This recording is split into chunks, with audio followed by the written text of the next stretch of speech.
jump to another Gotham Knights reaction. And I think this is right to the last of the Gotham Knight vids on IGN first. This is the last of it. That means no more previews of Gotham Knights until I think it came out about September 19th. I thought something supposed to be coming out. I think a new trailer supposed to drop on September 19th for Gotham Knights. I think I got that. Did I get that? Unless I'm thinking about something else.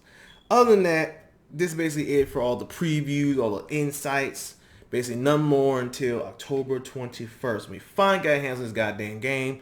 I'm super excited. I've been excited for this game. Since they start showing us more and more, and the game just looks better and better and better every time they show it. So, let's see what this last thing is for us. All right, Gotham Knights preview, IGN first, and go. Come to watch the show, Red Hood. Nah, I'm just here to kick your ass.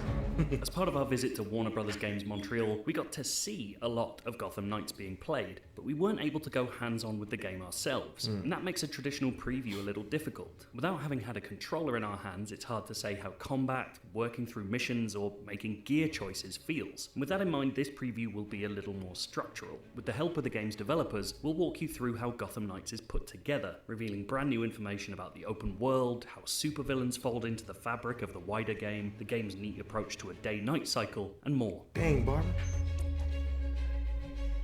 Walk with that bang. As we've spoken about previously this month, Gotham Knights' world is aiming to feel like a real city, with centuries of history behind it. Part and parcel with that is how truly open it is. The developers ensured that almost the entirety of their Gotham is open from the very beginning, with each of its 5 boroughs offering different traversal opportunities, different threats, different activities, and different characters. But the team also wanted to create the sense of a city reacting to the presence of new vigilantes hitting the streets. I would say we start off the game in a pretty cold version of Gotham. The police don't like you. The citizens don't like you. Wow. And over time, the tone evolves because you just let the city burn identify in that case. major threats to the city, find out to a certain extent what's going on beneath the surface in Gotham, and you gradually build the confidence of the citizens. Of course, some will always be on your side, and a group of citizens called the Watch act as an informant network for the Knights, offering up missions that will help stitch their parts of the city back together, all of which will see you head out into the darkness to help bring some light back to Gotham. As it turns out, Dark Knights in training like to come out during, well, dark nights. Key to Gotham Knights is that it's not a game with a shifting, continuous day-night cycle. Rather, the entire game is set over consecutive nights, with new crimes emerging every evening, and villain storylines progressing alongside your work to stop them. The only time you'll see daylight in the main game is inside the Knight's headquarters. Look at the hangout, bro. Where you'll plan for what to do after TV, the next little sunset. arcade. I like what I'm saying. The central loop of the game experience of Gotham Knights is what we call our Belfry loop. When you exit the Belfry, it's always nighttime. You don't have to worry about when the sun's going to come up. But in the course of that night, there are going to be some crimes and other activities that are happening in the streets of Gotham that are premeditated. They were predetermined by whoever was going to commit them, the day before. When you complete a night of crime fighting, and it's up to the player to decide when they're done, but it could be a case of them saying, well, I think I've hit most of the major crimes I needed to, or it could be the case of them saying, I learned what I needed to learn and now I need to go back to the Belfry to advance the story, for example. Then you return to Belfry and now it's daytime. Crimes in Gotham Knights come in many forms. They can range from procedurally generated muggings right up to entire gangs running complex operations. And the more you foil, the more you'll learn about crimes to come. We wanted this concept of information scarcity. So you need to find stuff out about the city night after night. You already have a kind of activity queue that you can be tracking and deciding, okay, I think that's going to be more important for me to take on. Maybe this is more interesting to me because it maps better to one of the challenges that I'm trying to complete. Or maybe this is how you switch characters? Okay. On me finding that next chapter in the larger mystery. Okay. Right? So there's a lot of go to the costume, the suit thing. Unlike the game's checkpoint story missions, if you fail a crime, there's no opportunity to replay that exact situation again. It's all part of the superhero learning process. Once you end a night, crimes are reset. That night is over.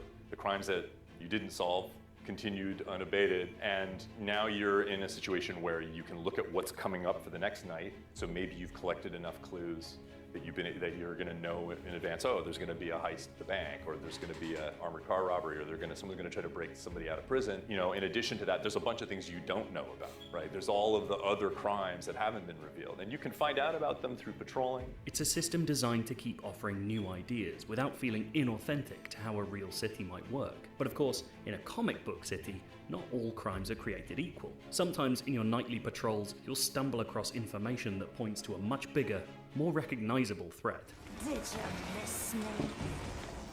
We were shown precisely nothing of the game's main story campaign after its tutorial. The team clearly wants to keep its take on the beloved Court of Owls storyline as clandestine as the group itself. But the game's villain storylines aren't necessarily a part of that darker conspiracy. Like any good comic book world, multiple supervillains are running riot across Gotham simultaneously, each with their own agendas. In Gotham Knights, that means that supervillain arcs are optional side stories taking place over multiple nights and made part of the open world itself, not just story dungeons. As you learn more about the villains taking on specific missions along the way, your Belfry evidence board will begin to grow, connecting clues to evidence and eventually letting you trigger what the team calls a villain night. You know, when we talk about villain nights, we sometimes refer to them as epic villain crime, and it's because we always wanted the villains to be menacing Gotham City. We didn't want it to be a case of, oh, I'm going to go into this sort of bubble dungeon universe and Gotham somewhere else, and I'm just engaging with them here. And sometimes that means we do some fundamentally big changes, right? We like encase Elliott Center in ice.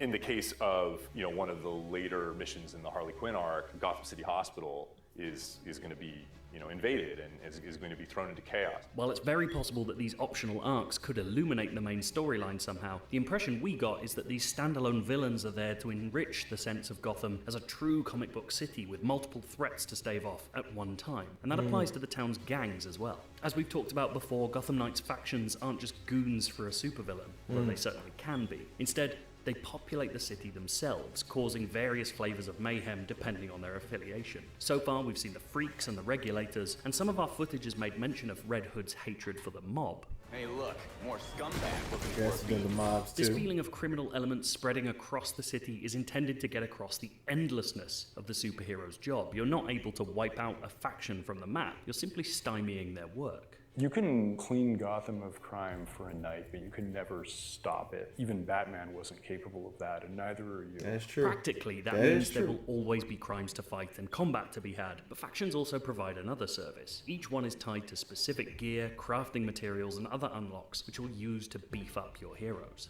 We've covered Gotham Knights' many superhero suits previously, but that was very much from the cosmetic angle. From a more gameplay-driven angle, players will be able to craft gear that alters their hero's armor, melee, and ranged items, offering stat boosts and elemental damage changes. Crafting that gear comes down to two things, having the blueprint and the materials to make it. All of the gear is created through crafting. There are flavors of gear, and it applies in slightly different ways to suits and melee weapons and ranged weapons, but what they kind of have in common is this focus on these elemental damage types. Cryogenic, freezing damage, thermal damage, electrical damage, poison, stun, these kinds of things. And those interactions should become doubly interesting by introducing another player into the world. From day one, the Gotham Knights team has made clear that its take on two-player co-op is completely untethered, meaning one player can theoretically explore another's world without ever having to meet them. Anytime you're playing in Gotham City as opposed to So inside if I put my brother, story dungeon, he can take a one mission on one side, say I take care of another. Of the main mystery of the storyline, you're untethered. It also provides the most organic kind of superhero meetup opportunity where you think your buddy is with you and then he disappears for a while because he got distracted by something and you found a collectible. And then a second later you look up on a rooftop and a Batarang comes out of nowhere and here's Batgirl and she's here to help you stop a crime. Of course, this could throw up issues of how progression works for players and how players at different parts of the story can interact. The solution is elegantly unfussy. Characters of different levels will scale so that they somewhat match, enemies will also scale to the player's levels, and most importantly, progression matters to the host and the guest. When you're in Gotham, the host is their story. But 100% of your hero progression is your own. And then once you return to your own Gotham, time essentially restarts in your own story. If you completed a major story beat, a villain arc, dungeon against the Court of Owls while playing with a friend, when you get to that part in your own story, the game will ask you, do you want to play it again? Or do you want to just kind of say, you did this part in some other universe and we'll just fast forward you through it? Oh, that's cool. That's cool. I like that. I like that. There was a lot we weren't allowed to see. The game's main So story it's really like missions saying you are really still won't lose mystery progression even when you down to how play they with were a friend. unlocked or displayed on the map.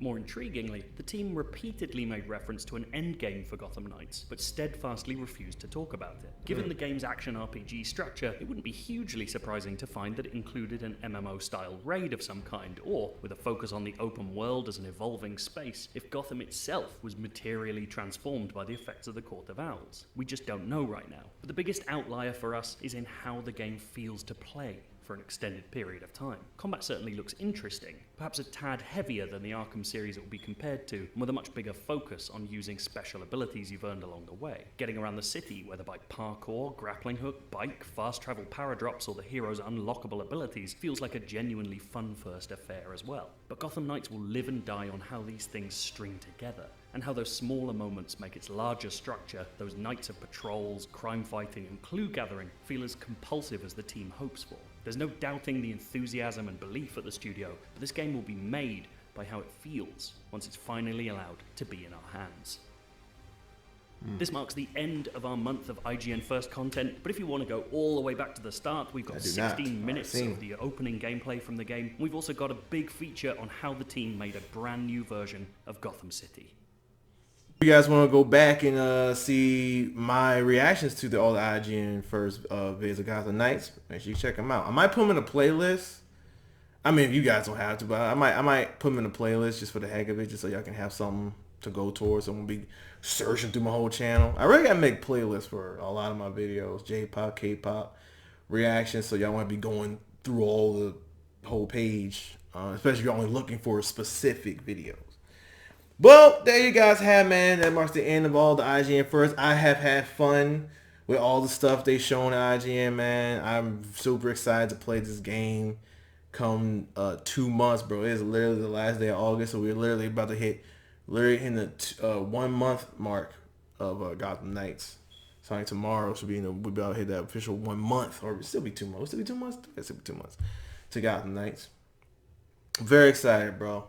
Like I say, so I like that. So it means, okay, so when I play the game, my brother went, or I put whoever outside of, or whoever I'm ever to play this game with, that person comes to my game, and we can play missions, and we can actually play the story missions. So you can, okay, which confirms you can play the story missions together. So that makes me excited. I'm very happy to hear that. So we can play the story missions together. But that's the thing, cutscene wise, it's just gonna be the one person in the cutscene. So let's say, you know, like saying if I'm playing Nightwing and my brother playing Robin, we both get the cutscene, but he'll see a completely different thing than I'm seeing. So does that mean we get to fight the bosses together? Like we get to team up on the boss? Yeah, that'd be cool. Excuse me, get team up Harley Quinn. Pause. We could take down Clayface together. I would like that. I would like that. If that's really how it works, I would really like that. But then, like I said, then you can go, if you come to my game, play my missions, you can go back and you can decide if you want to play it again or skip past. That's something I'm curious about. So I'm glad they clarified that part. So that's cool to know. You can skip, because like you already played it and already got all the level up stuff you need from this level, and you already got just the story here, so you don't need to play it again. You should just skip it and, you know, get to the next one. That is smart. That is smart, W Montreal. That's super smart. I like that. So I can be like, I can join this person's game and play that mission, and I don't have to play it again in mine. I like that. I do like that. Well, there you guys have it. Gotham Knights. I cannot wait till this game come out, bro. Seriously, this is my most hyped game this year. This is my hype game this year. Following that will be God of War. But this right now, since this is first, this is my most hyped game of 2022. This is my most hyped game of 2022. Because at first I really had, there's not a lot of games coming 2022 for me, y'all. 2022 is pretty plain for me. Not a lot of game choices, not a lot of game options. A lot of my games, like I said, coming out literally in the end of the year. Gotham Knights, October, God of War, November. So I don't really have a lot of game options this year, unfortunately. Most of the other games I want is coming on next year. Spider-Man 2 and whatever. So 2022 was pretty slow. Very, very slow for me as someone who's very picky with his games. 2022 was very, very slow for me. But very excited that I finally get to the point where I start to get games that I want. And my hype game, most principal game of 2022 is Gotham Knights.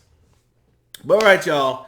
That's it for this one. I'll see you guys in the next reaction, because Gotham Knights stuff is over. Well, I mean, I think we have one. I think there's one more trailer drop September 19th. So I might see you guys when I got that video on September 19th, or is that September 9th? It's one of them, I think, probably. So until then, peace.